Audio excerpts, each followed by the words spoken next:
Good morning, good afternoon, good evening, everyone. How you all doing? I remembered something that happened to me a few years ago. I was working at a school, right? And the principal or the owner of the school came to tell us that she has some visitors from America who she's doing an exchange program with, an education exchange program with. And these visitors are coming to come and, look around the school and see how we run things, etc., etc. So, there was a black guy, a black American, and a white guy, right? They came past my office, and the white guy was really friendly and brought out his hand, shook my hand, asked me how I was doing, what exactly my position was at the school, how long I'd been there, just generally had a conversation with me, very friendly and polite. But the black guy, as soon as he saw my face, his expression just changed, like to one of anger, one of disappointment. He turned his back on me as soon as he looked at me and started speaking to the owner of the school. And he was asking her insignificant questions about, so you said you have 175 children in the school, right? Something that was obviously a very stupid, contrived question, because coming into the school, he knew how many kids were there. And he used that to cover up what he had just done and take her out of the back door, to go and look at something else, or go and just avoid me, to go and talk about something else, avoid me by all costs. And you could see that the white guy who he came with noticed it as well and tried to cover up for him by being extra friendly and making up questions and spending like 5 minutes extra with me. But I'd already picked up on what had happened, And when they left the school, at the time I was very pissed off, And I thought to myself, who the hell does this person think he is? Not greeting, not shaking my hand, a fellow black person. Like, where does he get off acting like that? When the person who is white, who's supposed to be acting like that, isn't even acting like that. The white guy's being even extra friendly towards me.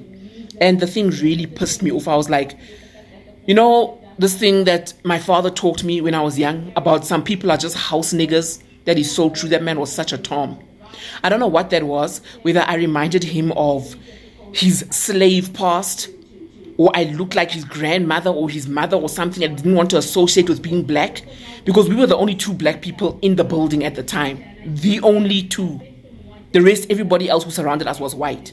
But his reaction towards me turned me off so badly. I actually went home pissed off that day. And when I got home, I sat down and I thought to myself, you know what? Just leave it. Just let it go. Because obviously that guy was a real Uncle Tom. He's ashamed of who he is. And he hates himself as a black person. And as a mirror image, he reflects that onto you. And that's why he couldn't even greet you, couldn't even shake your hand. But it was filthy, disgusting, horrible behavior. It really, really, really peeved me. And it just reminded me of, luckily, like I've told you before, I grew up with in a very Pan-Africanist family. Right? So it just reminded me when I sat home and thought about what had happened that day. I was like, you know what? My father was so right. There are some Negroes who really just need to be house slaves. They suck up to the white man so much. They can never get rid of that identity, that slave identity. That low self-esteem that was put into them by the white man in the first place. They can't get rid of it. It's a part of who they are. It makes them what they are today. And it's so shameful. It also reflects on how colorism has worked so well on black people. I'm talking about especially the black Americans. You come to Africa, what do you expect? This is Africa, we're all black. You might be lighter skinned than I am because of all the history of rape in your bloodline. But you've come to my continent. Who the hell are you not to greet me and to act like you're better than me? Do you think you're better than me? Because you're not. If anything, I'm better than you. These are all the thoughts that were running through my mind that day, how angry I was with this man. And I was like, just leave it. This person is obviously a Tom. He has low self-esteem, and it's himself he's hating on. It's not me that he hates. It's the reflection of him that he sees in my skin, in my eyes. Very disgusting behavior. So, if you're an African American, a black American, watching this, if you come to Africa, don't come here with an attitude thinking that you're better than us in any way. You come here to come and meet your brothers and sisters. We open our arms wide to you. Don't come here with attitude, and don't come here with that Tomish behavior either, because it's disgusting. You know, it makes us turn around and just spit and be like, disgusting. You're a real slave. People like that are just slaves, I'm sorry to say. But people like that remain slaves and will always be slaves because they're not emancipated up here in their minds. Anyway, black people need to stop hating themselves. Learn how to love yourself.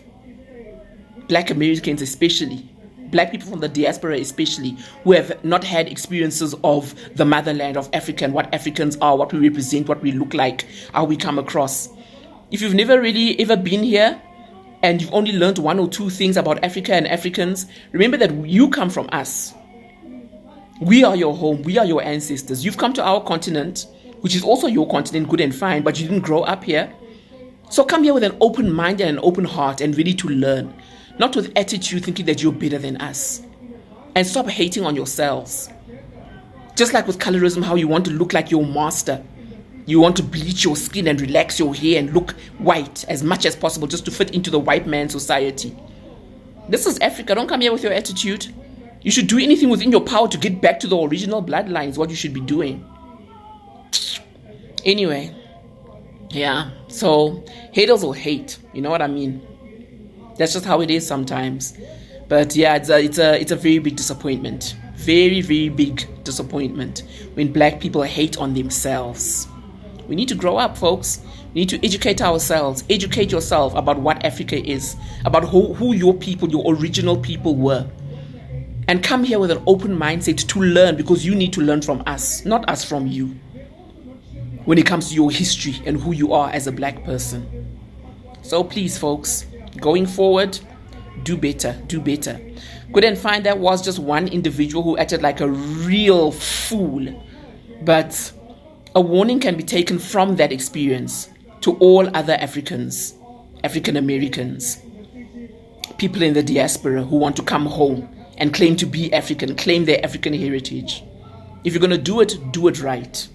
Otherwise, you won't be accepted here. Not by your own people. By your former masters, and some of you, your current masters, yes, but not by the natural people of Africa. So be careful how you act and how you treat Africans. Peace out, y'all. Be good, or be good at it.